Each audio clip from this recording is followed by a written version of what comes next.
Ouça agora Que Papo é Este? Opinião e análise da professora Ana Lúcia, coordenadora da Auditoria Cidadã da Dívida Pública, Seção Goiás.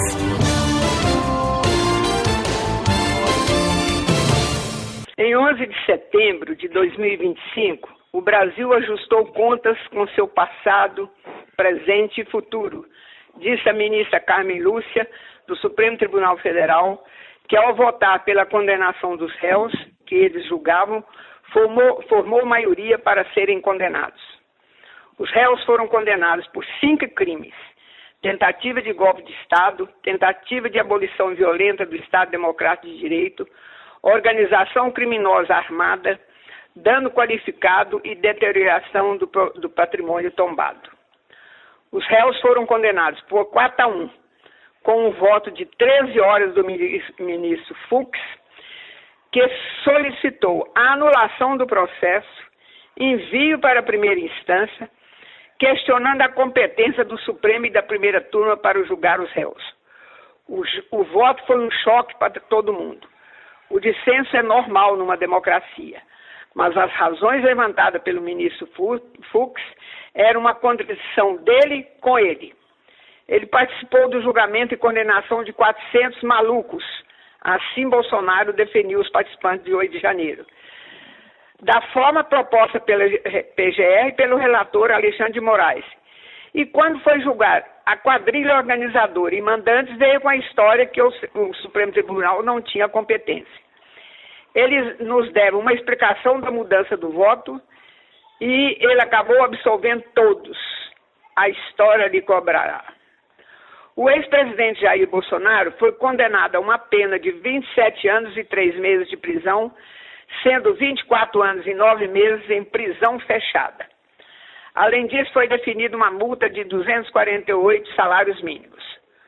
O general Braga Neto, ex-ministro de Defesa e candidato a vice-presidente na chapa de Bolsonaro, teve pena estipulada em 26 anos e 6 meses e pagamento de 100 salários mínimos de multa. Para o ex-ministro da Justiça, Anderson Torres, ficou definida pena de 24 anos de prisão, perda do cargo de delegado da Polícia Federal e multa de 100 salários mínimos.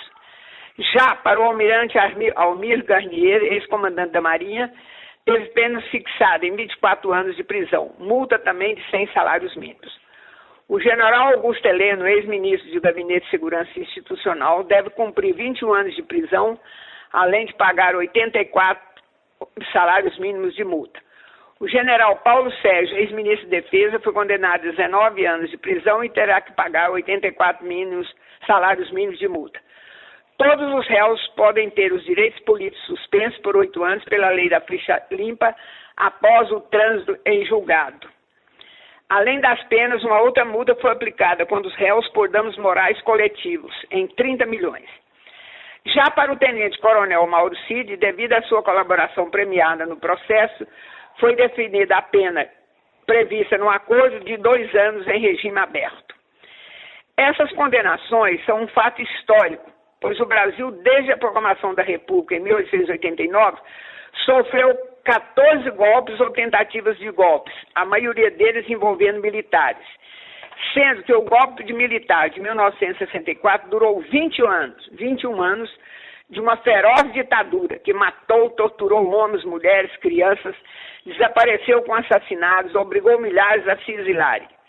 Nunca nenhum dos golpistas, sejam civis e militares, em toda a história do Brasil, foram condenados por seus crimes. Nossos vizinhos do Uruguai, da Argentina e do Chile, também vítimas de golpes militares, julgaram e puniram os envolvidos. E hoje, nesses países, suas forças armadas cuidam de suas fronteiras de possíveis inimigos externos, que é o seu papel constitucional, e não ficar tramando contra o próprio povo, né? Em relação ao ex-presidente Jair Bolsonaro, o chefe da organização criminosa, como definido pelo Supremo, e por isso a pena é maior, começa a surgir um papo defendido até pela Folha de São Paulo, que ele, devido à idade e doenças, cumprir prisão familiar. Espertos, né? O conhecido advogado criminalista Cacai, em suas entrevistas, explicou que Bolsonaro não pode ir para uma cela da PF, pois já foi julgado e condenado. Só poderia ir se estivesse em prisão preventiva. Ainda em prisão preventiva como estava, né? Então, seu destino é uma prisão em regime fechado. No caso de Brasília, chamada Papuda, onde tem competentes médicos para tratar de suas doenças e onde até tem instalações diferenciadas para as chamadas autoridades. José Dirceu e José Genuíno, dois conhecidos políticos do PT, ficaram presos lá em condenações injustas que depois foram revisadas e anuladas. Caso prospere este papo de prisão familiar para o ex-presidente Bolsonaro, como a lei é para todos, nós temos a obrigação de fazer um levantamento de todas as pessoas idosas e doentes que estão nos presídios no Brasil e exigir o mesmo tratamento, ou seja, prisão domiciliar. Mesmo neste caso, existiria uma diferença. Os pobres e idosos e doentes que estão presos, ao irem cumprir pena em suas casas, são casas pobres, em bairros periféricos ou favelas, e o ex-presidente ficaria em sua luxuosa mansão, em um luxuoso condomínio fechado de Brasília, alugado pelo seu partido PL por R$90 mil, com a grana do fundo partidário, que é uma grana que vem de nossos impostos, ou seja, o dinheiro público, meu, seu, de todos que nos ouvem, para sustentar o criminoso na casa dele. Não podemos aceitar esse absurdo e também levantamos a necessidade que as outras doenças, as outras denúncias que existem na PGR, na Procuradoria-Geral da República, pelos crimes de roubo de joias e do Estado brasileiro e dos crimes relacionados à pandemia sejam julgados. Centenas de famílias que perderam entes queridos pela forma irresponsável e criminosa que o governo Bolsonaro tratou a pandemia, espere esse julgamento. E o relatório da CPMI aponta todos os crimes cometidos pelo então governo Bolsonaro. O Brasil concentra 2,7% da população mundial e teve 13% das mortes por Covid. O segundo maior do mundo, só superado pelos Estados Unidos, governado na época da pandemia pelo também irresponsável Donald Trump.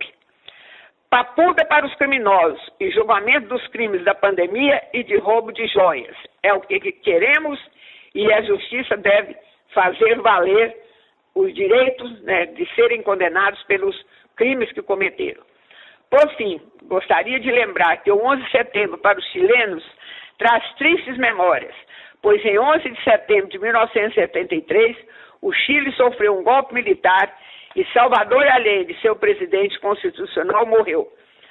Salvador Allende, presente.